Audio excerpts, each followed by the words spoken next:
Hola, hola, ¿cómo están? Tanto tiempo. Hacía más, bueno, prácticamente un mes que los tenía casi abandonados. Pero bueno, he vuelto en gloria y majestad, o quizá no en gloria y majestad, pero de hecho no en gloria y majestad. Pero aquí estoy de nuevo. Matías Buizar con ustedes en el podcast Más allá de la otra orilla. Lo primero va a ser disculparme. Efectivamente los tenía tirados. Pero bueno, la vida, la vida a veces se vuelve más terrible de lo que uno quisiera y nada que hacer, hay que responderle a la vida, sobre todo a aquella vida que se encarga de pagar las cuentas, que tristemente no es ni la vida del podcaster, ni del instagramer, ni del bookstagrammer, ni del autor. Ojalá en algún momento lo sea, pero bueno, como muchas veces me han dicho, así es la vida del artista y conozco muchos artistas en mi vida, así que puedo decir que efectivamente es una vida de sacrificio, es una vida donde muchas cosas pasan, muchas cosas dejan de pasar y todo a la larga se vuelve más difícil de lo que debiera ser. Pero la vida no por eso tiene que ser triste. Sin embargo, sabemos que hay cosas que sí nos pueden entristecer o sí nos pueden llevar a un estado emocional que puede no tener la estabilidad que uno quisiera.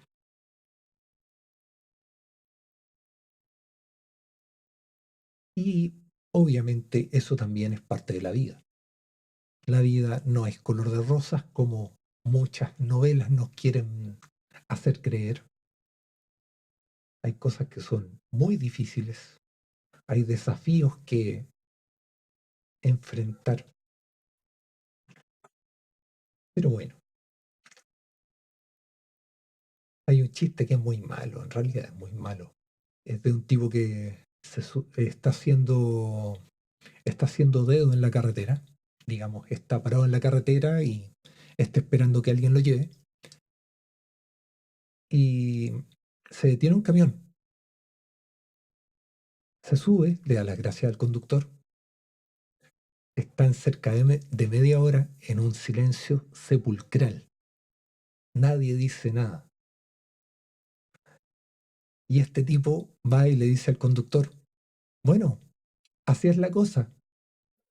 Y el conductor le responde enojado, no, así no es nada la cosa, así que te bajáis del camión. Y lo bajó. Turpaz. Ya, bueno, ese es el chiste fome del momento. Y quiero tratar de hacer este episodio de una manera un tanto diferente. Obviamente no voy a volver sobre mis palabras, estoy tratando de buscar si es que tengo algún registro, alguna anotación donde diga cuáles fueron los pendientes que dejé en episodios anteriores. Y miren, curiosamente lo encontré relativamente más rápido de lo que yo esperaba. Bueno, esta es una de las cosas que creo que había mencionado y que dejé pendiente. Y probablemente se dé el caso que en realidad no haya sido el pendiente que yo esperaba cubrir. Pero voy a tratar de hacer referencia de todas maneras a esto. Lo encontré rápidamente. Es una de las ventajas de mandarse mensajes a uno mismo con alguna anotación adicional que permita buscarlo rápido. Y volviendo a estos temas pendientes, esto es algo que mencioné en algún momento y también es un poco relacionado con esto que la vida a veces es difícil y que nos pone desafíos y nos pone en situaciones que uno quisiera muchas veces, podríamos decir incluso saltárselas. porque el mundo se pone difícil y obviamente uno quisiera que las cosas fueran fáciles. O más allá de fáciles, vamos a decir que menos complicadas. Entonces acá lo que me pasó fue que les había mencionado que hay algunas situaciones en las cuales he estado escuchando música y tengo un playlist que es como mi playlist habitual y obviamente el algoritmo de Spotify, porque vamos a decirlo también, tanto Spotify como Instagram, como Facebook, como LinkedIn incluso, Twitter, bueno, ahora se llama X, pero todas las redes sociales, TikTok, pero la verdad es que desconozco cómo es TikTok porque no tengo instalado TikTok y estoy resistiéndome a instalarlo porque estoy también luchando contra el doom scrolling, que es esto de estar arrastrando el dedo infinitamente. La cosa es que todos estos algoritmos, en la medida que uno va consumiendo cierto tipo de contenidos, obviamente te sugieren contenidos que son bastante similares. Y eso en Instagram ustedes lo pueden ver de manera muy fácil. O sea, si están viendo, voy a inventar, están viendo reels que tienen que ver con literatura, lo más seguro es que constantemente Instagram las recomiende reels de literatura. Lo mismo con carpintería, lo mismo con em, bisutería, con artes manuales, en realidad con todo. Y este es un tema también porque, por ejemplo, pasé por una época que fue bastante complicada emocionalmente y es como que Instagram de alguna manera te envía mensajes, así subconscientemente. Y en realidad no es que te los envíe, sino que si hay algo que te hace eco, te demoraste o te quedaste detenido más de 3 segundos en eso, empezaste a leerlo, le diste más atención y en ese momento Instagram dice, ah, esta persona, Matías, está interesado en temas que tienen cierta profundidad emocional. Entonces hubo un momento en que mi algoritmo de Instagram estaba tan contaminado que lo único que me recomendaba eran prácticamente mensajes de autoayuda. En un momento uno dice, sí, tiene sentido, pero cuando el tema se vuelve repetitivo, es un no, definitivamente un no. ¿Y qué es lo que pasa con Spotify? Spotify funciona relativamente de la misma manera. Entonces, ¿qué es lo que pasó?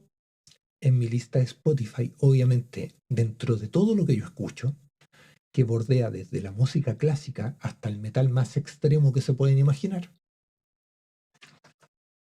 tengo también algunas canciones románticas. Y en este periodo emocional por el que pasé, me empezaron a aparecer estas canciones románticas. Y como yo también tengo esto que es ser un poco obsesivo, me puse a ponerle atención a las letras de estas canciones. Y obviamente lo único que conseguí fue caer en un estado de destrozo aún más evidente del que ya me encontraba.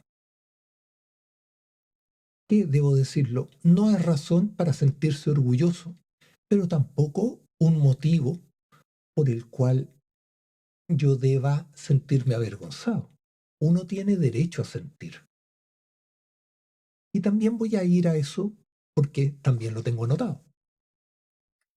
La cosa es que estas canciones románticas, o en realidad estas canciones que de alguna manera resonaban con la situación emocional que yo estaba viviendo, finalmente yo terminaba saltándomela. Y me la saltaba porque me quería borrar ese, digamos, sufrimiento subconsciente al que me iban a llevar. Y claro, esto pasa porque todos aquellos que tenemos cierta sensibilidad, vamos a decir probablemente artística. Me han dicho muchas veces que los artistas, sean músicos, pintores, escritores, tienen una sensibilidad que es absolutamente diferente e incluso absolutamente más acentuada que la sensibilidad que tienen las personas, no voy a decir las personas normales o las personas comunes, pero más bien el común de los mortales. Porque también, digámoslo, no es que todos seamos artistas, todos tenemos una capacidad artística innata, somos capaces de generar escritos, pinturas, obras, en realidad lo que sea. El arte da para mucho y uno subestima muchas veces lo que es el concepto de arte. Pero me han dicho que los artistas tenemos esta sensibilidad que es un poco más acentuada, que terminamos sintiendo de manera más intensa que el resto.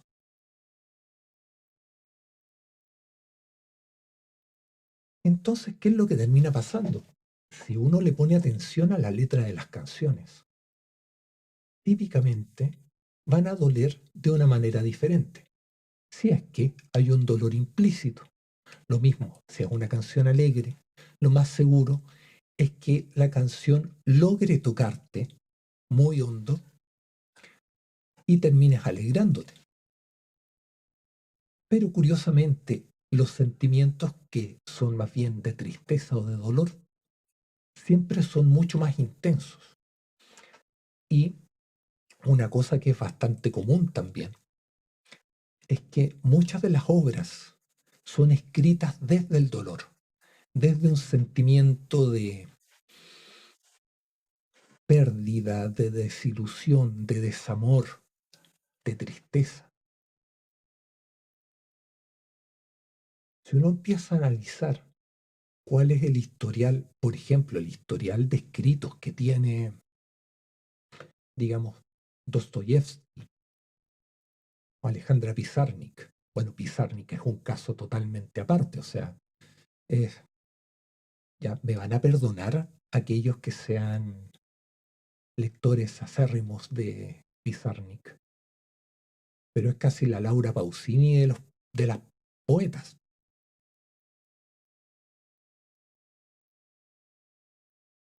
Sus poemas cargan una cantidad de dolor que la verdad cala, o yo creo que cala más hondo de lo que debiera calar.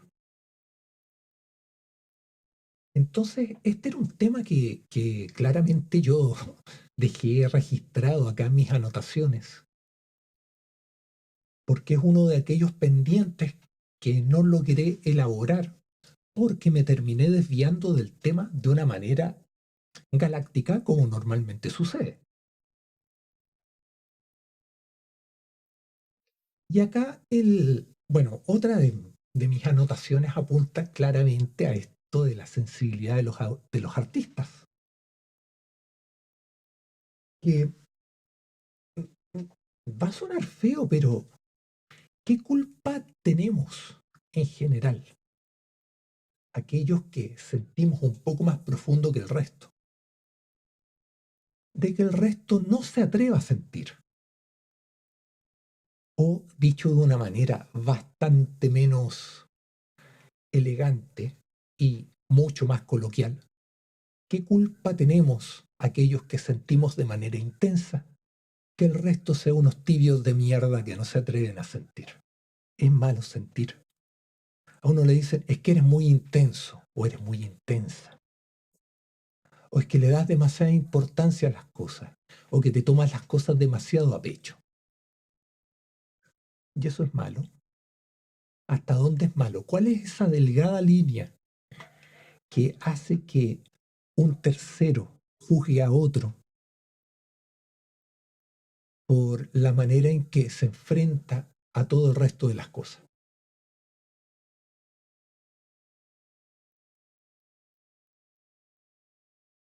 Es todo un tema, todo un tema. Y yo les mencionaba que iba a tratar de seguir una dinámica un tanto diferente. Bueno, si estoy hablando un tanto acelerado también, es porque mi cerebro está funcionando a una velocidad que probablemente es un poco más irregular de lo que habitualmente sucede con mi consumo de cafeína normal.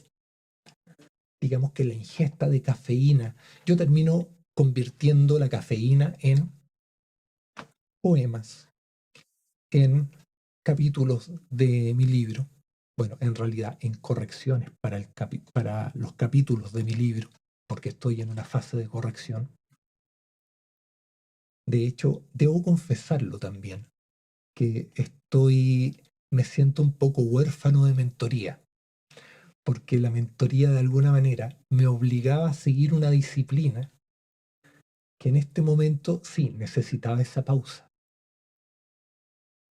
Una pausa, entre comillas, una pausa creativa donde no estuviera forzando a que esa parte creativa de mi cerebro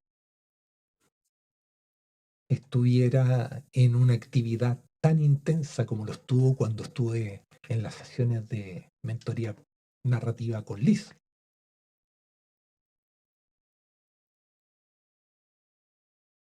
Pero sí me siento un poco huérfano de esta mentoría porque en el fondo era muy bonito este proceso de estar acompañado en el proceso de escribir y además estar recibiendo un feedback y estar aprendiendo de este proceso.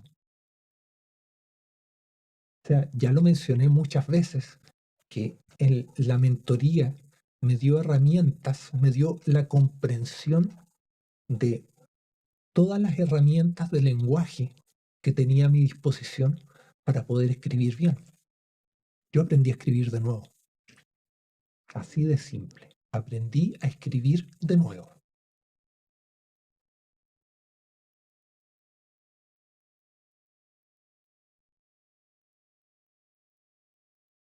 Y bueno, mi cerebro en este momento está funcionando en una especie de multicanal, donde tengo muchas cosas que resolver.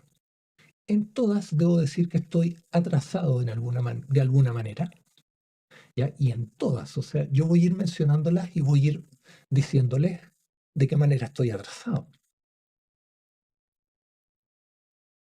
Pero sí también es un proceso entretenido. Trato, eso sí, de frenar un poco la máquina porque finalmente esto de el movimiento constante de los pies o el tamborilear constante de los dedos sobre las rodillas o sobre la mesa, o esto de estar sin enfocarse en lo que tienes que resolver, tampoco es saludable. De hecho, muy divertido. Me fabriqué un accesorio o una especie de fidget, un spinner, digamos, con esta cuerda con la que se hacen pulseras. Se llama paracord. Y supuestamente este fidget te permite regular un poco la ansiedad y, digamos, disminuir incluso lo que es el doom scrolling, que ya lo he explicado, es esto de estar pegado al celular, eh, moviéndose, viendo videos, consumiendo contenidos por 3 segundos, ya, y en eso se te puede pasar una, dos, tres o más horas sin que hayas hecho nada productivo y obviamente le estás dando eh, contenido o más bien estás alimentando al algoritmo de la red social sobre la cual estás haciendo scroll. El tema es que me construí este fidget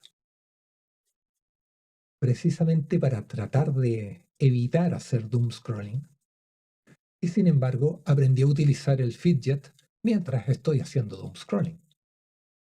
Lo positivo es que mientras estoy jugando con esto, sí puedo controlar el movimiento de mi pierna, que es un movimiento constante.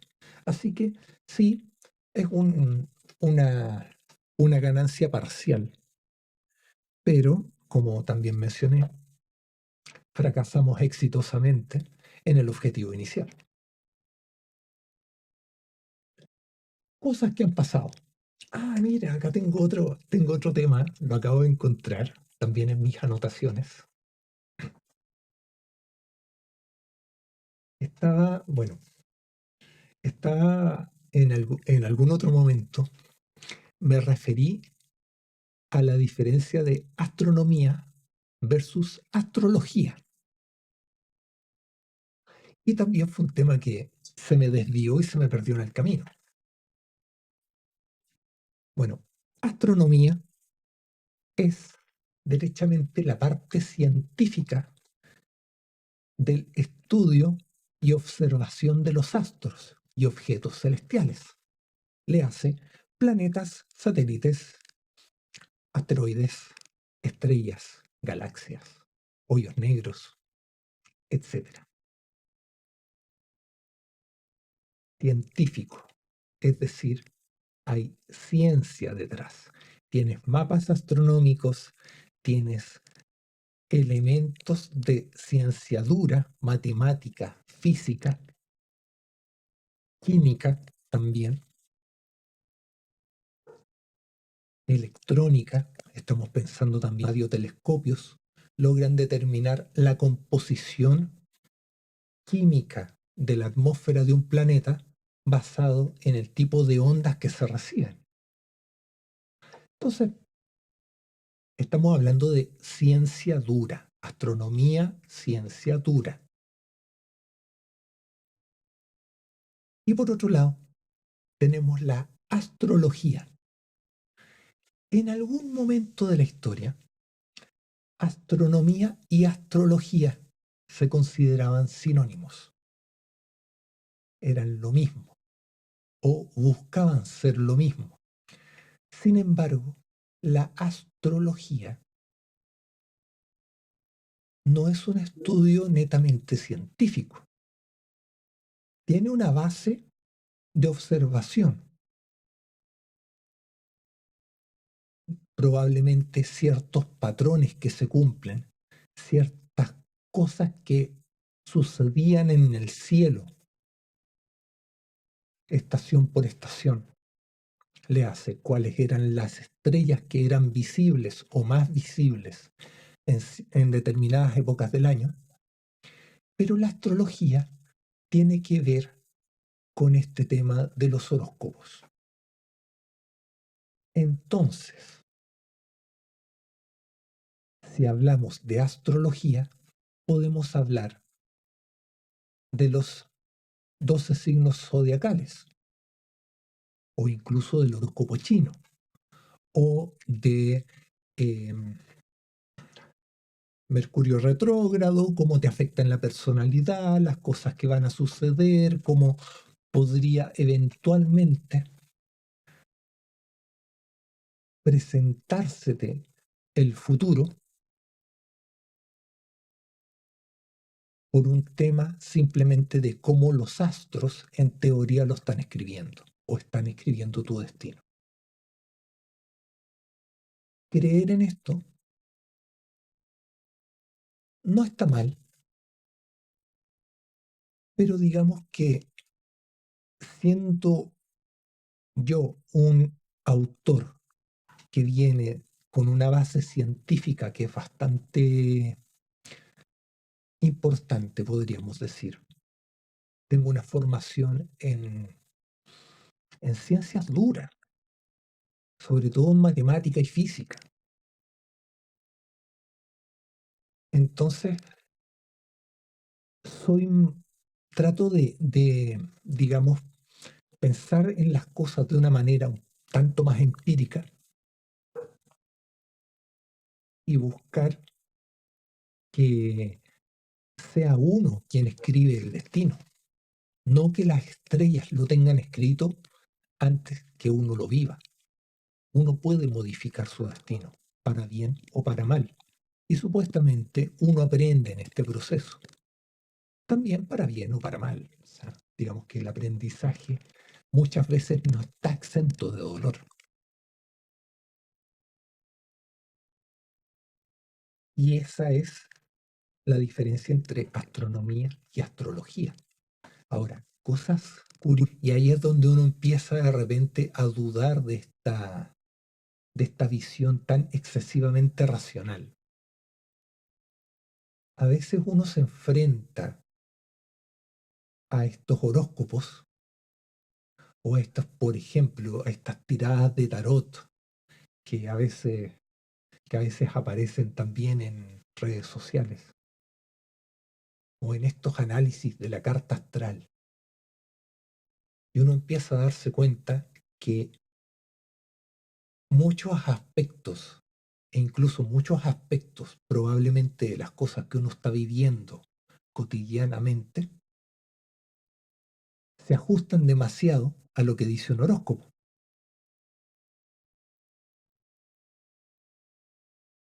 Y eso es una casualidad complicada de entender. Pero como les digo, yo en lo personal, y es muy personal, soy más del tema racional, de uno enfrentarse a las dificultades, tratar de buscarle una solución a los problemas, tratar de darle un enfoque lógico basado en información a lo que está sucediendo. Si bien es cierto, tengo una personalidad que muchas veces resulta ser bastante impulsiva en mis reacciones, ¿ya? Y los que obviamente pusieron atención a los episodios anteriores y saben que mi cumpleaños fue en abril, podrían decir, ah, es que es un Aries y los Aries son impulsivos porque es un signo de fuego. Sí, también me he dedicado a estudiar eso, porque en el fondo tengo que saber al menos un mínimo para poder referirme a ciertos temas. Entonces, claro, ustedes pueden decir, tengo esa cosa racional que viene con este trasfondo que puede ser real, imaginario o incluso autoimpuesto, porque en el fondo, de acuerdo a tu signo, tú eres una persona súper pasiva, seguramente, muy subconscientemente, te plantaron una idea, ya te hicieron un inception, y terminas creyéndote que eres una persona pasiva. Puede pasar, no se descarta. Es una de las múltiples posibilidades. Entonces, claro, yo tiendo a buscar esta explicación que trata de ser mucho más racional. Y otra anotación que encontré acá, que es un tema bastante especial, quizá relacionado con cómo, con cómo funciona esto de los algoritmos y las redes sociales. ¿Ya? Hace mucho tiempo atrás, bueno, yo siempre he escrito, desde cuentos, diarios de vida, em, ahora recientemente, bueno, parte de mi historia como autor ha sido escribir poesía, un experimento narrativo fallido, mi primera novela, novela corta, vamos a decir, y ahora la novela que estoy escribiendo, la novelette que estoy escribiendo, obviamente tiene bastante más aprendizaje y bastante más cabeza en términos de cómo ha sido escrita. Pero mucho de lo que he escrito también han sido artículos técnicos en blogs. Y pasó una vez que me dediqué a escribir y justo estaban hablando de un tema muy, muy particular que estaba en boga absolutamente. ¿Y qué es lo que hice? Obviamente me sumé a esta ola de escritores de artículos técnicos y escribí mi propio artículo.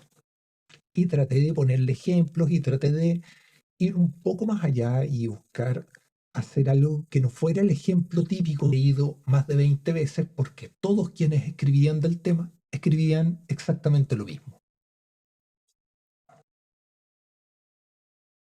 ¿Qué es lo que pasó? Eso es lo que llamamos el descubrimiento orgánico.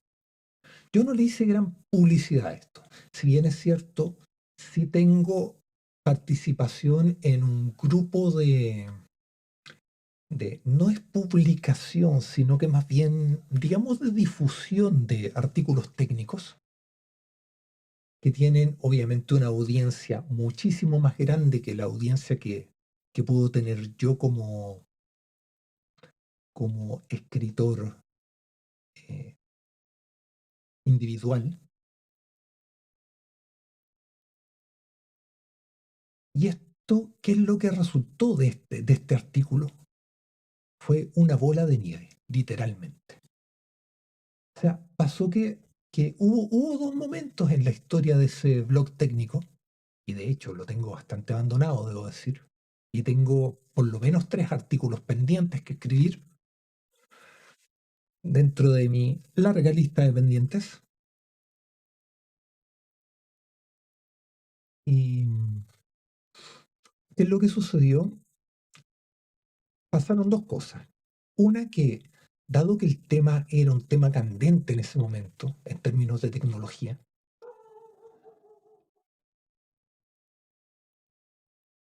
el, el número de visitantes en mi blog creció de manera exponencial. Y estoy hablando de manera exponencial. O sea, normalmente eran, digamos, 200, 300 lectores, si es que, con mucha suerte, 200, 300 lectores.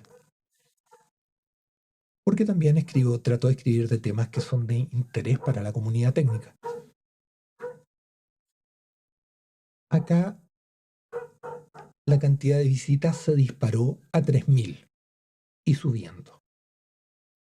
O sea, llegué a un máximo, creo que una semana fueron más de 6.000 vistas a ese artículo y más de 1.000 personas que lo leyeron, porque obviamente tenemos la cantidad de visitantes que llegan, pasan, no me interesa, continúo, o bien gente que efectivamente se queda y termina leyendo tu artículo, porque es un artículo que resulta de su interés.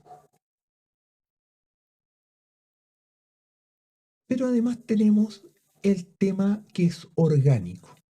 Y el tema orgánico es que no es relacionado a un tema de difusión para que lean tu artículo, lean tu libro, lean lo que sea, sino que más bien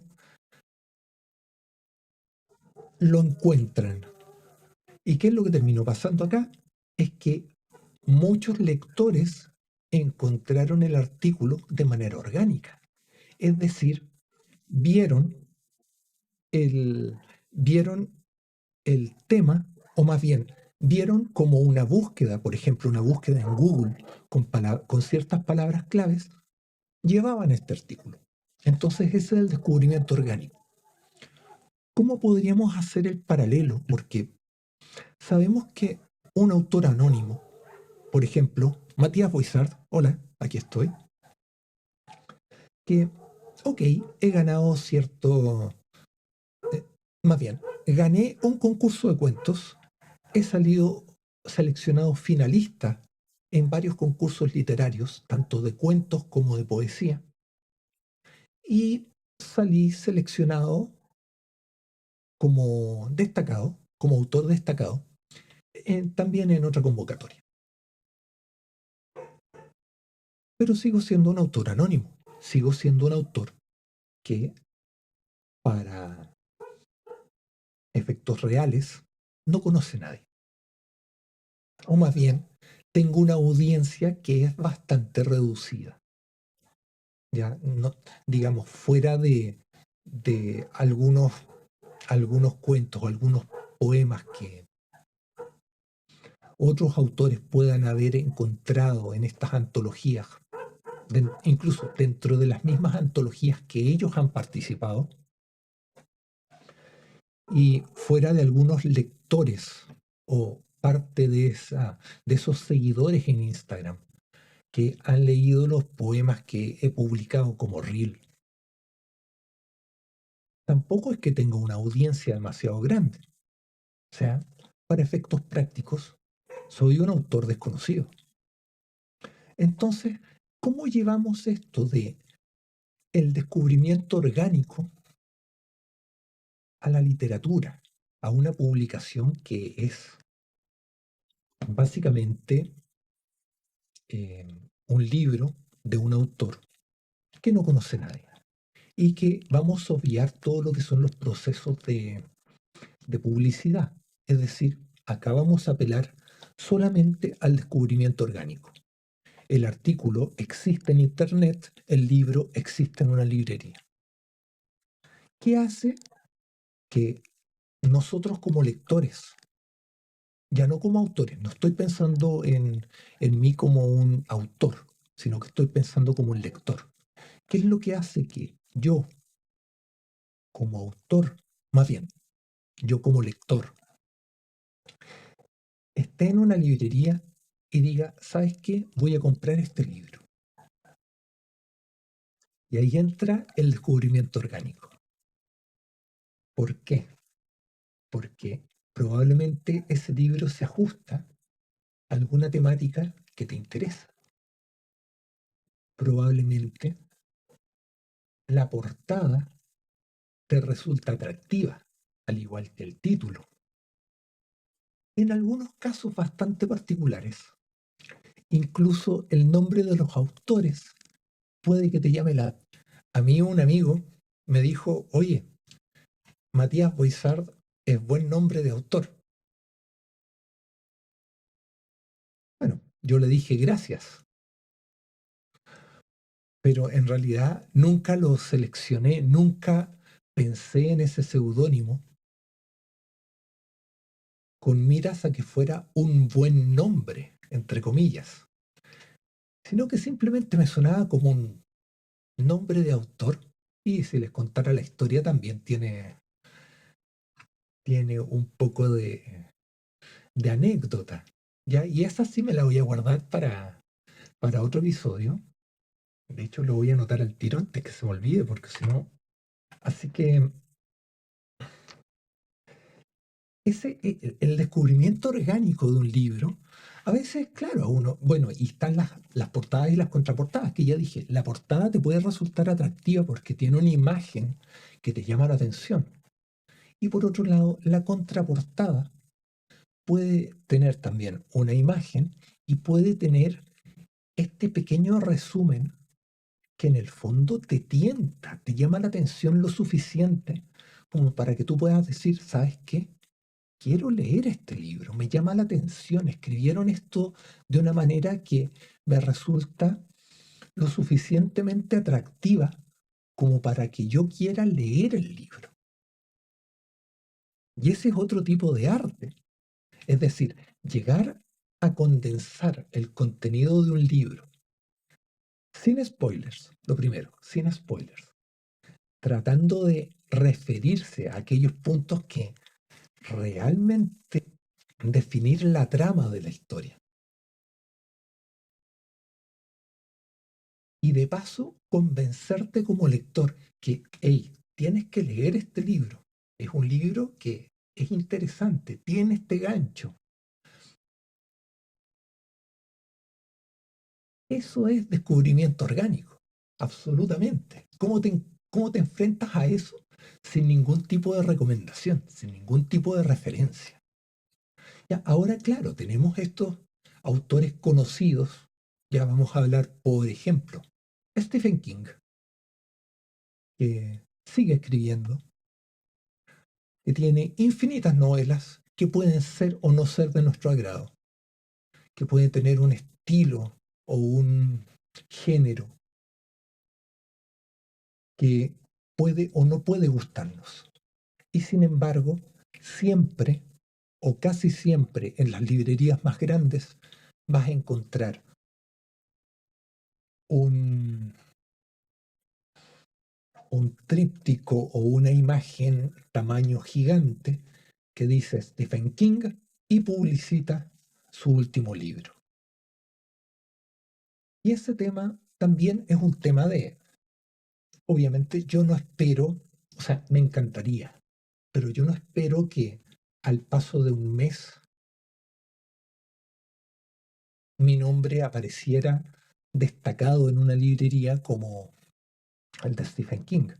Me encantaría, obviamente me encantaría, sería un salto, pero infinito como escritor.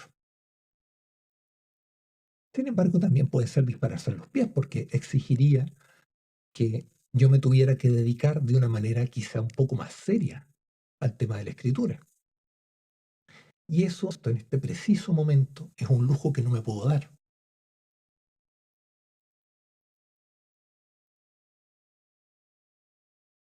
Así que no voy a decir conformarme, pero debo ser realista con los recursos a los que sí estoy accediendo, que en el fondo es todo el apoyo de la editorial Pluma Negra Ediciones. Las pueden seguir en Instagram, las pueden encontrar como Pluma Negra Ediciones. El apoyo de mi editora y mentora, Liz Gabriel, otra gran autora.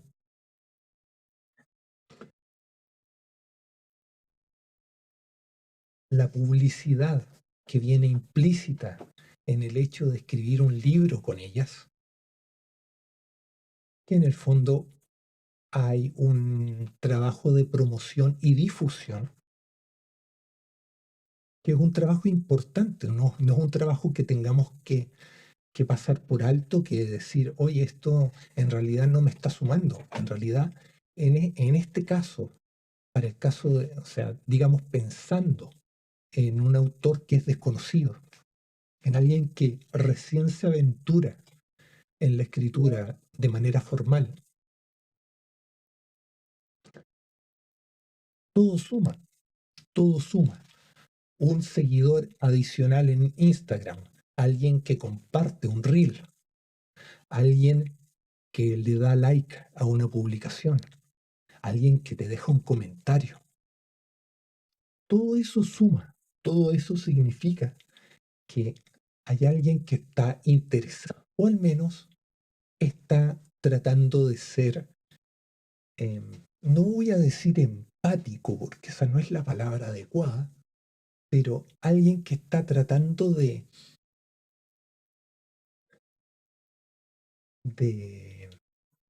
apoyarte en un proceso en el cual, seamos muy sinceros, es muy difícil encontrar apoyo.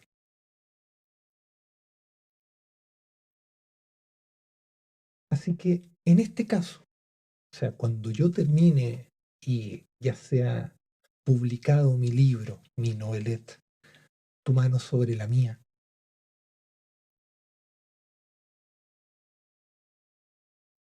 vamos a tener obviamente todo ese proceso de difusión por parte de la editorial y yo obviamente voy a tratar de hacer todo lo que esté en mis manos para poder también difundir la obra. Y ojalá los pocos que escuchan este podcast, mis amigos más cercanos y en realidad todos los que a los que pueda llegar se acercaran a mí y compraran el libro. Sería genial. Pero obviamente ese va a ser un problema del Matías Boizar del futuro y no del Matías Boizar del presente, que tiene que resolver bastantes cosas. Así que voy a pasar a otro tema,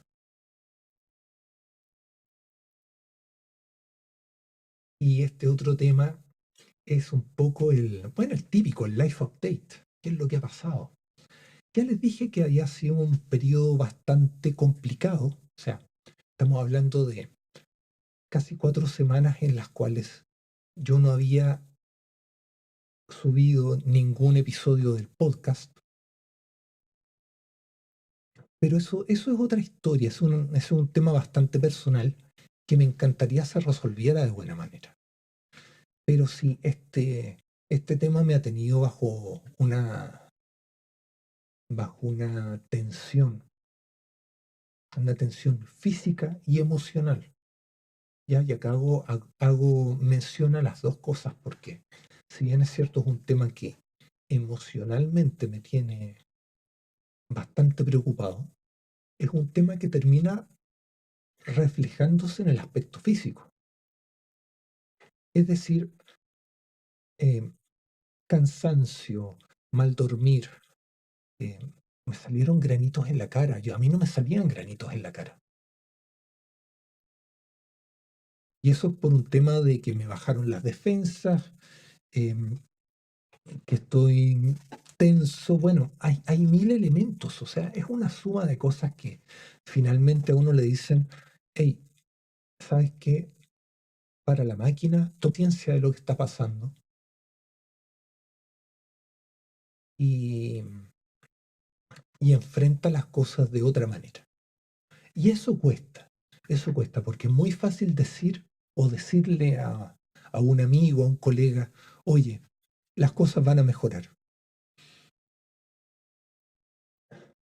Es cierto, es cierto, las cosas siempre tienen que mejorar. Como decía un amigo español cuando España estuvo en esta crisis económica espantosa,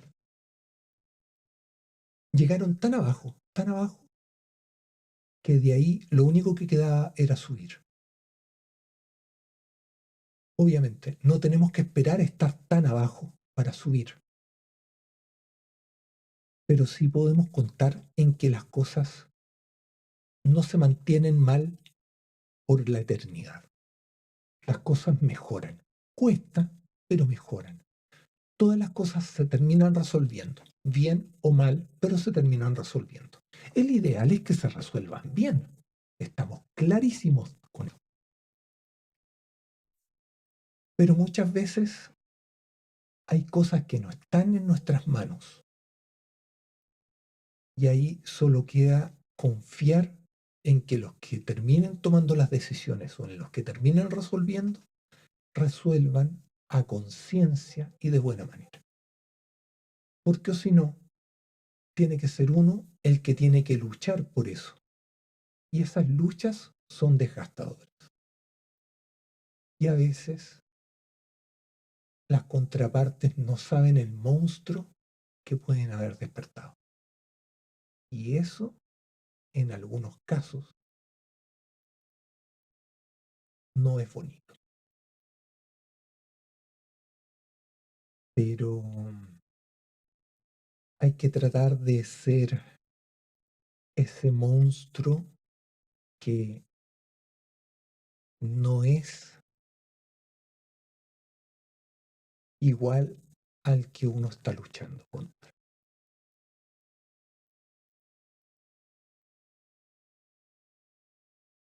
Es complicado, absolutamente complicado.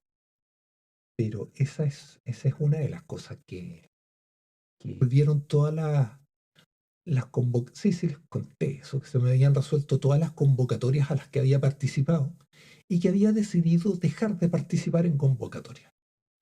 Bueno, es un casi he decidido no participar en convocatorias.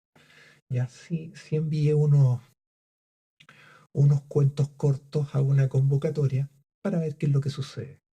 La verdad es que son cuentos que, digamos, en reunir el material que necesitaría para poder publicar un libro de cuentos, puede que pase algún tiempo. De hecho, ya el poemario que pretendo en algún momento publicar, diría que tiene suficiente material, pero está pasando por este periodo de reformulación en el cual muchas de mis ideas iniciales están, o más bien, se están viendo modificadas debido a que quiero, quiero hacerlo de otra manera. Empecé a darme cuenta que el poemario puede tomar otra forma, que va a ser mucho más bonita, mucho más entretenida, probablemente más entretenida. Ahora también me pasa, me pasa una cosa que es una de las preguntas que debiera hacerles a las chicas de la editorial. sobre el alcance comercial de un poemario o de un libro de cuentos de un autor, de nuevo, de un autor desconocido.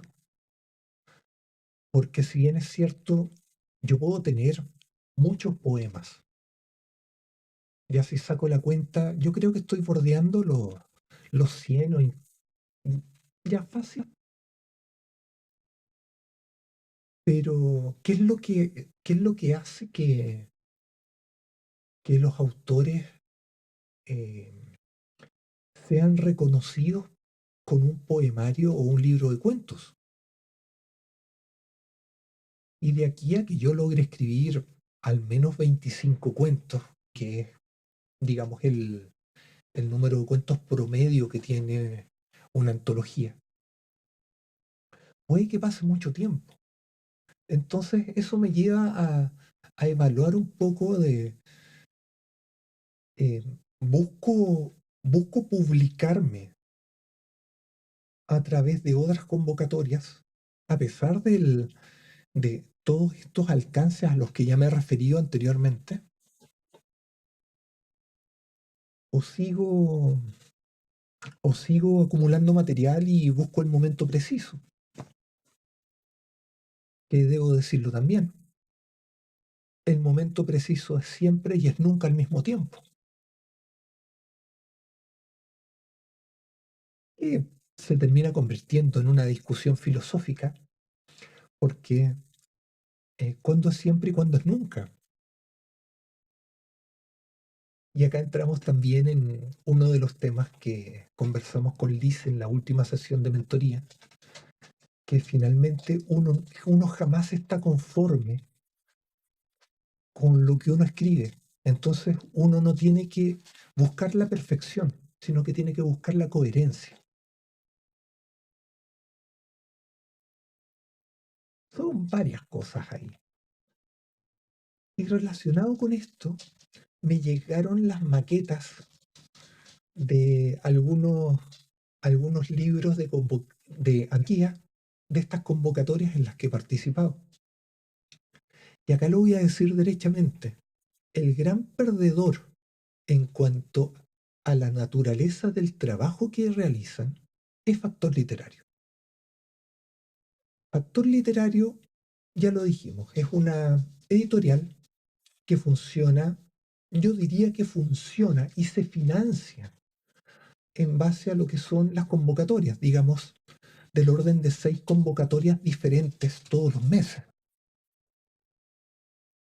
Y por cada convocatoria, obviamente, los que fueron seleccionados o seleccionados finalistas, fuera de que no reciben ningún tipo de feedback respecto a cómo fue escrito su texto y del por qué fue seleccionado,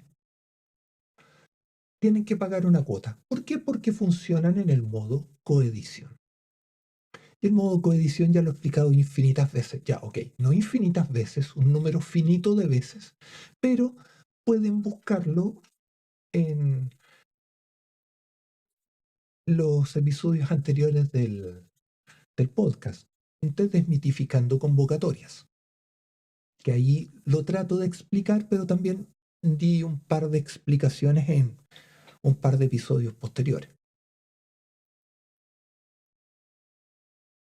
¿Y por qué digo que el Factor Literario es el gran perdedor en cuanto al trabajo que hacen? Si yo veo el tipo de portadas de otras convocatorias, o sea, perdón, de otras antologías de convocatorias de cuentos o de poesía, ya vemos un trabajo diferente, un trabajo que es mucho más dedicado, que se ve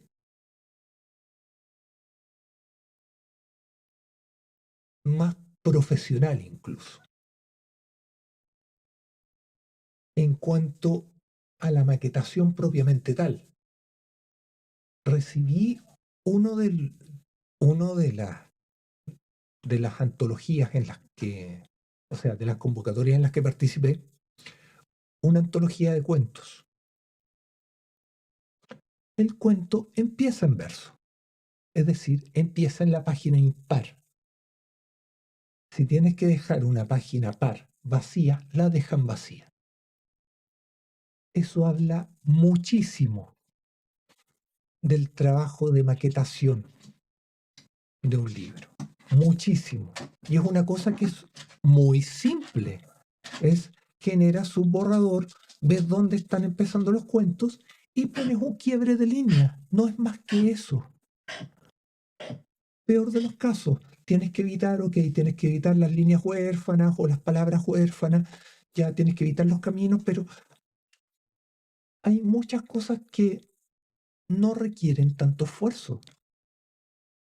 O sea, nos estamos remitiendo solamente a una revisión ortotipográfica y una corrección ortotipográfica bastante básica.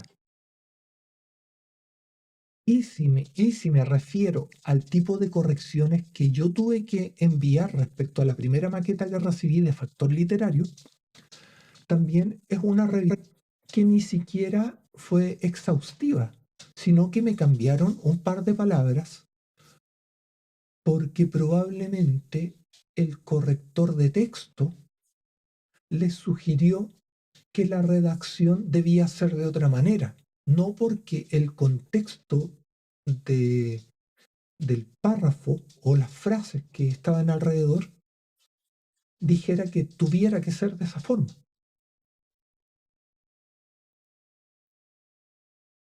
Entonces, es, no voy a decir que es triste, pero habla mal de esta editorial. Habla muy mal de esta editorial.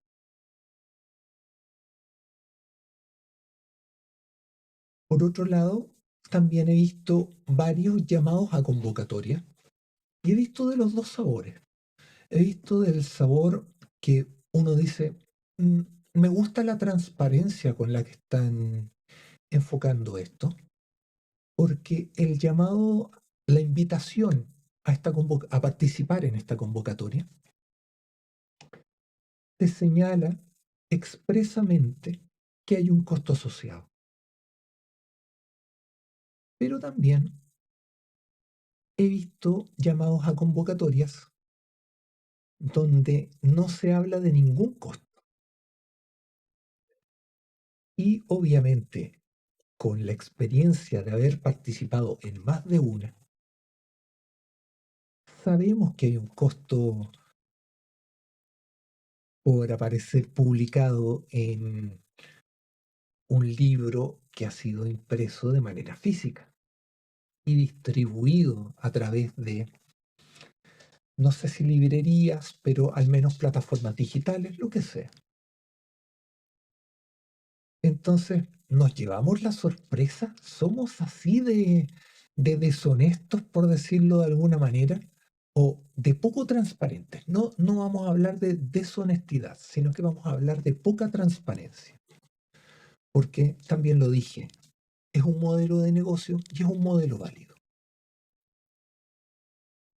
Que seguramente si nadie nunca les ha manifestado esta inquietud de, oye, ¿por qué no me estás diciendo cuánto me va a costar ser publicado en tu antología cuando sea impresa físicamente? La verdad es que es muy poco probable em, que ellos modifiquen su estrategia de captura de, iba a decir incautos,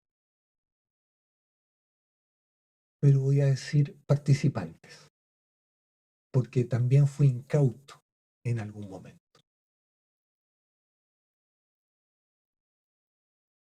Más Life Update. Me invitaron a ser lector beta y debo decir que es una experiencia muy entretenida, pero al mismo tiempo muy demandante. Y no porque no tenga tiempo para dedicarle, sino que es cierto, la lectura beta en el fondo es yo voy a leer el libro que me asignaron o que me encargaron leer junto a muchos otros lectores beta y voy a marcar, o más bien voy a leerlo en un modo lector, pero voy a aplicar todo esto de, oye, ¿dónde me mete ruido o dónde hay cosas que no me funcionan? Porque, no sé, las palabras o las frases están eh, escritas de una manera complicada.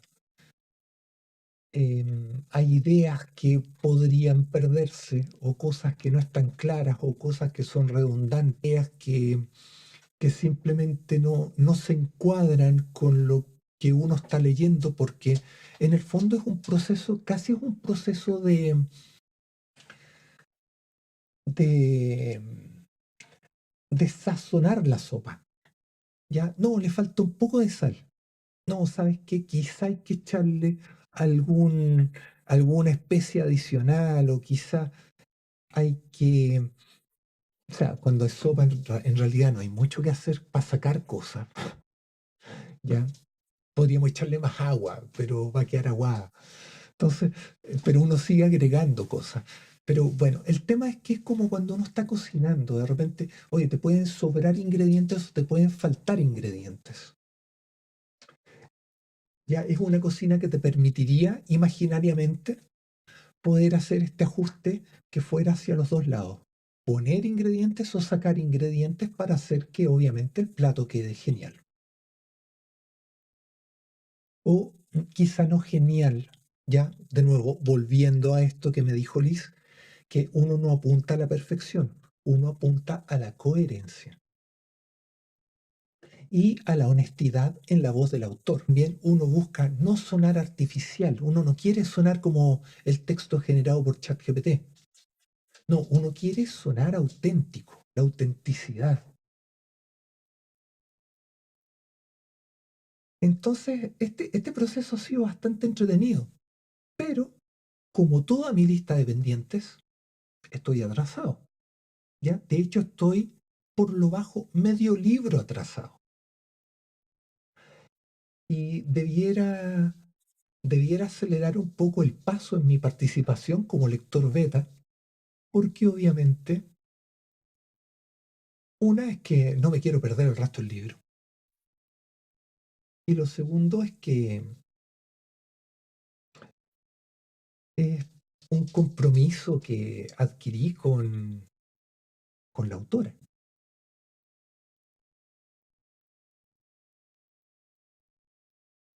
Y el último Life Update. Bueno, ya les conté que me siento un poco cojo con el tema de la mentoría narrativa, porque cuando se me acabó era, bueno, cuando estaba en el proceso de mentoría narrativa, todas las semanas significaba que tenía que preparar una tarea que fuera relativa a una parte de mi manuscrito. Y obviamente trataba de hacerlo lo mejor posible. Y en este proceso sacaba a flote todo el elemento creativo que venía de la mano del aprendizaje que me dio mi mentora. Y ahora estoy en el proceso de corrección, no voy a decir final, pero una corrección ya mucho más exhaustiva de mi manuscrito, buscando que quede ojalá lo mejor posible como autor, porque tengo que reconocerlo también. Puedo haber aprendido mucho en la mentoría, pero sigo siendo un aprendiz en el arte de escribir. Hay cosas que ya me resultan bastante más sencillas de abordar. Tengo las herramientas, creo tener el conocimiento, pero sigo siendo un aprendiz, sigo aprendiendo a escribir en la medida que escribo más y en la medida que leo más. Entonces el proceso de corrección del manuscrito se me vuelven sesiones en que tengo que volver a todo lo aprendido durante la mentoría, sesiones donde tengo que leer de nuevo los capítulos, a veces leerlos en voz alta y escucharlos para poder sentirlos, para poder interiorizarme en ese Matías Boizard que escribió eso en ese momento, que a veces, incluso a veces me he llegado, entre comillas, a sorprender por la forma en que ciertas cosas estuvieron escritas. Y no porque estuvieran mal escritas, sino que por el tipo de palabra o por la construcción de las frases o por el tipo de sentimiento que llegué a transmitir al momento de escribir esto. Porque, debo decirlo, al momento de leerlo, muchas veces vuelvo a sentir todo aquello que sentía en el momento que lo estaba escribiendo. Y así hay capítulos que se sienten de una manera mucho más intensa que otros capítulos. Y este proceso, obviamente, tiene esto que tengo que buscar la coherencia, la autenticidad en el mensaje que estoy entregando y lograr enriquecer cada capítulo de una manera, digamos, no voy a decir inteligente, porque no es inteligencia lo que estoy buscando. No quiero aparecer como ese escritor que busca ser más astuto que el lector. No, no es necesario. Quiero ser ese autor que cuenta una historia que al lector lo cautiva, le gusta, lo encanta, a veces le hace eco, a veces refleja o lo hace pensar en aquellas otras cosas que quizá vivieron, que le resultan similares, en que quizá un diálogo uno dice, oye, sí, esto me recuerda a, o esa vez, o uno siente las cosas. Bueno, es eso, no busco la inteligencia, no busco mostrarme como un autor inteligente, no, quiero ser honesto. Quiero ser sobre todo honesto, honesto con el mensaje, con los sentimientos, con la historia. Ser honesto con la historia, eso es. Ser honesto con los personajes. No traicionar a los personajes.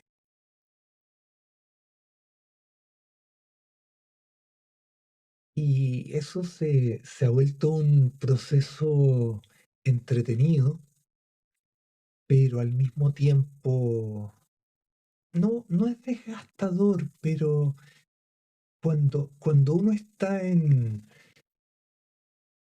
medio de esta lista de tantos pendientes que resolver, a veces uno quisiera tener, no sé si menos horas de sueño, pero al menos tener alguna forma en que el tiempo pudiera extenderse como si fuera un elástico, que uno sabe, el elástico son, no sé, 10 centímetros de elástico, pero lo puedes extender a 30 tranquilamente, pero siguen siendo 10. Muchas veces quisiera eso, sobre todo cuando estoy escribiendo, porque es imposible decir, voy a escribir solo 20 minutos. Mentira, nunca son 20 minutos, nunca. Eso yo lo sé por experiencia. Muchas veces me dije, voy a escribir 20 minutos sin parar y volvía atrás y corregía y revisaba. Y generaba una primera versión, no sé si aceptable, pero por lo menos clara en cuanto a la historia que quería contar. Y me pasa también cuando escribo poemas, que son poemas que digo, no, lo voy a escribir y después lo voy a corregir y voy a ver dónde hago los ajustes que sea necesario ajustar, dónde puedo hacer que esa daga clave más o que ese golpe pegue más fuerte o que esa pluma acaricie un poco más, con más suavidad. Pero nunca son ni 20 minutos ni 10 minutos, no, siempre es por lo menos una hora en la que tu cerebro va a estar entregado a la creación.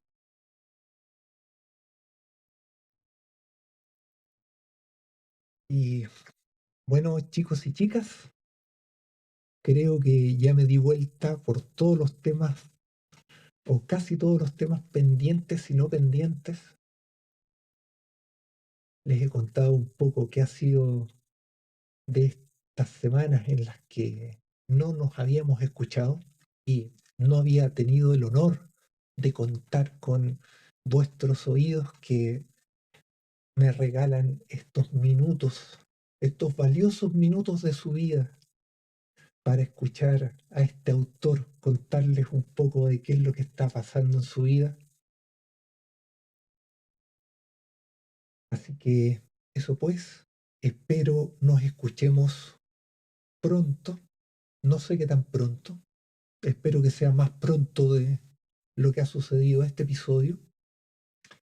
Y bueno, gracias nuevamente, los dejo invitados a que se suscriban a este podcast. Lo pueden encontrar en Spotify y en YouTube. Los invito también a que me sigan en Instagram. Me pueden encontrar como Matías Boizard. Ahí, digamos que aparte de los episodios del podcast, a veces pongo algún reel, alguna frase que podría, ojalá, resonar en algunos corazones. A veces pongo algún poema. Así que, bueno, eso creo que es todo por el día de hoy. Nos estaríamos escuchando en el próximo episodio. Un abrazo a todos